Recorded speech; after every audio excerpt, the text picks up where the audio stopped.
So Prabhakar గారు ఢిల్లీ నుండి జగన్ ఈ ధర్నా తర్వాత ఎటువంటి సంకేతాలు ఇచ్చారని అనుకుంటున్నారు? అంటే ఇండియా కూటమికి ఏమైనా దగ్గర అవుతున్నారు అనుకోవాలా? ఎందుకంటే కాంగ్రెస్ తప్ప మిగిలిన పక్షాలన్నీ కూడా మద్దతు ఇవ్వడం చూస్తే క్రమంగా ఆ పార్టీకి దగ్గర అయ్యే అవకాశాలు ఉన్నట్టుగా తెలుస్తోంది. అంటే ఇది నాకు తెలిసి ఫ్యూచర్లో తేలాల్సినటువంటి ఒక అంశం. రెండవది, మీరు అడిగినట్టుగా ఇప్పటికి ఎవరికి ఏ అనుమానం వచ్చినా వాళ్ళు దానికి అన్వయించుకొని మాట్లాడుకోవచ్చు. బట్ థింగ్ ఈజ్ వాట్ ఇది ఏం జరిగిందంటే, ఆంధ్రప్రదేశ్లో ఒక 50-55 రోజుల్లో జరిగినటువంటి ఒక దుర్మార్గమైనటువంటి కూటమి పరిపాలన, మనుషుల్ని చంపేదాకా, మనుషుల ఆస్తుల్ని తగలబెట్టేదాకా వాళ్ళు ఒక కక్షపూరితమైనటువంటి వాతావరణాన్ని సృష్టిస్తే, ఇది భారత రాజ్యాంగ ప్రకారం ఇలా ఉండకూడదు, సభ్య సమాజానికి దీన్ని తెలియచేయాలని పార్లమెంటు జరుగుతున్న సమయంలో స్ట్రాటజిక్గా జగన్మోహన్ రెడ్డి గారు అనేకమైన రాజకీయ పార్టీలని పిలిపించి ప్రజాస్వామ్యం మీద ఇంకా ఎవరికైతే నమ్మకం ఉందో, ప్రజాస్వామ్యం బ్రతకాలని డాక్టర్ బాబాసాహెబ్ అంబేద్కర్ ఇచ్చినటువంటి రాజ్యాంగం ప్రకారమే పరిపాలన సాగాలని కోరుకునే వాళ్ళందరూ వచ్చేసి దీనికి సంఘీభావంగా మాట్లాడటం జరిగింది.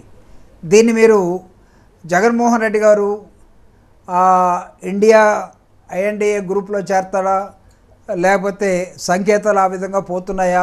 ఫర్ ఎగ్జాంపుల్ తిరుమావళవన్ గారు వచ్చారు, ఆయన ఈ కాంగ్రెస్ ఇండియా కూటమిలో ఉన్నారు. తర్వాత ఎస్పీ సమాజ్వాదీ పార్టీ నాయకుడు వచ్చాడు, ఆయన ఇండియా కూటమిలోనే ఉన్నారు.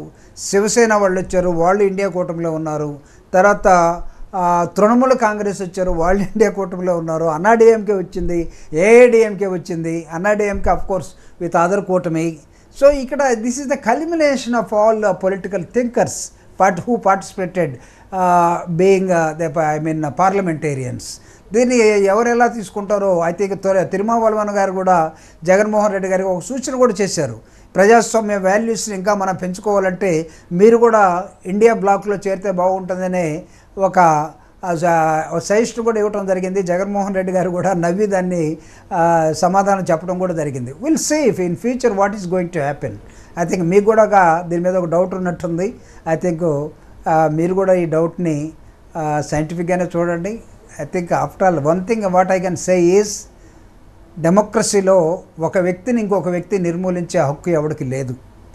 మాట్లాడే స్వేచ్ఛను కూడా ఇదిగో మాలాంటి గొంతులను కూడా తొక్కేయాలనుకుంటే అది కూడా తప్పే అవుతూ ఉంది. కాబట్టి మాట్లాడే స్వేచ్ఛను ఇవ్వండి. Let the people express their own ideas.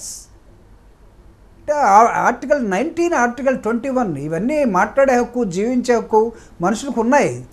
Don't try to మొత్తాన్ని మీ చేతుల్లో తీసుకొని మేము రాజ్యాంగాన్ని ఒక రెడ్ బుక్ అనే పేరుతోటో ఇంకో దానితోటో మేమే దాన్ని తయారు చేసుకొని చేస్తామంటే కుదరదు ఈ దేశంలో.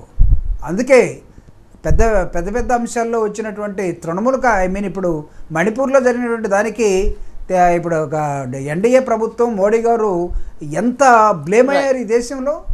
లాస్ట్ పార్లమెంట్లో ప్రతి ఒక్కళ్ళు they have been touch the Manipal issue.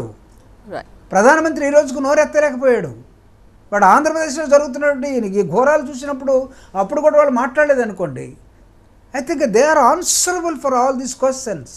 But I can say Jaganmohan Reddy గారు చేసినటువంటి నిరసన, ధర్నా, లేకపోతే ఆల్ పొలిటికల్ పార్టీస్ని పిలిపించి ఆంధ్రప్రదేశ్లో జరుగుతున్నటువంటి దారుణాల మీద, జరుగుతున్నటువంటి ఆస్తుల ధ్వంసాల మీద, ప్రజాస్వామ్య వాల్యూస్ మీద జగన్మోహన్ రెడ్డి గారు మాట్లాడిచ్చారంటే ఆయనకు మాట్లాడే హక్కు లేదు అని, ఎవడైనా ధర్నా చేసే హక్కు లేదంటే మనం ఇది ప్రజాస్వామ్యం అనుకుంటామా? కాబట్టి ఐ బిలీవ్ ఇంకా డెమోక్రసీ బతికే ఉంది. జగన్మోహన్ రెడ్డి గారు చేసింది ఏంటంటే, వాళ్ళు అనుకుంటున్నారు ఎలక్షన్స్ తోటి ఆట అయిపోయింది అనుకున్నారు, కానీ ఆట ఇప్పుడే ప్రారంభం అయిందని జగన్మోహన్ రెడ్డి గారు చెప్పారు.